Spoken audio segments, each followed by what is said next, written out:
morning mga mahal kong followers, mga ka-livestock. Dito naman tayo ulit. Magpapakain tayo ng ating pato at gansa. Ayan sila, maingay na. Maingay na yan, maingay. Tapos ang ganda ng umaga ngayon. Pangalawang araw ito. Ngayon ang pinakamagandang umaga.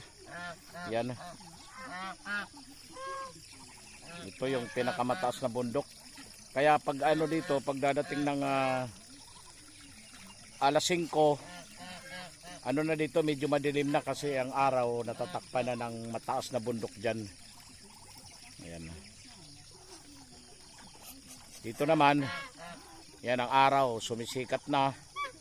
Ganda ng ano dito, panahon ngayon. Oh. Ito yung ano natin, yan oh. Nag-aantay na sila, nag-aantay. Yan, tumahimik dahil hindi ko pinansin.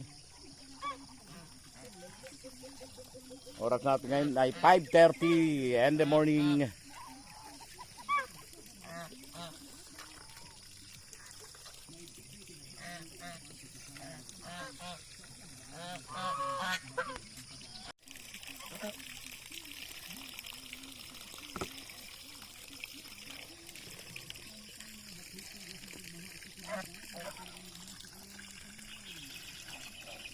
Yan ang gansa natin.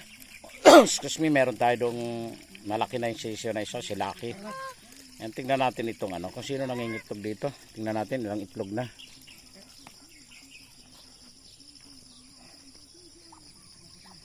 Ito yung tulugan nila paggabi. Tingnan natin. Ilang itlog nandito.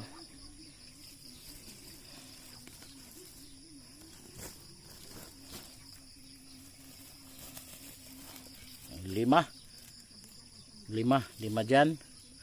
Tapos dito sa isa, ito lalagyan ko ito ng ano kasi yan, tinatanggal nila yung ano, yung nilalagay ko na kwan dahon, lalagyan ko na lang ng karton. Yan, 2, bali 7 na sila, 7 yung itlog, 2 nangingitlog or isa lang kasi yung hindi tinasan ko na nga yan doon para sila doon na mangitlog. So ginawa ko, pero doon gusto nila talaga doon sa mababa, mas maganda yung ginawa ko doon. Tingnan natin dito, baka meron dito. Ito yung istambahay nila dito pag ano, tanghali. Ang ganda ng mga ano dito. Yan.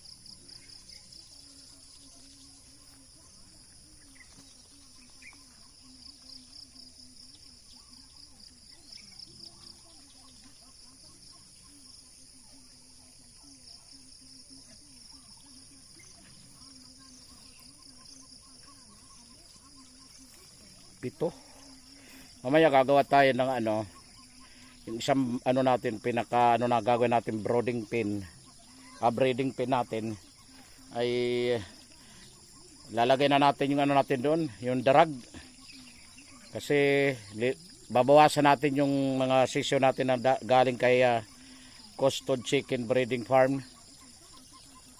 Malalaki na sila kasi, malalaki na talaga, kaya kailangan natin maglipat tayo kahit 20, itira natin yung 50.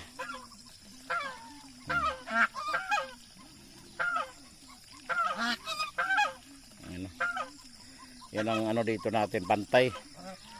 Pag may tao yung gabi, maingay. Gansa. Yan ang nangingitlog. Yan o, yung tatawag nila bagsak na yung puwit.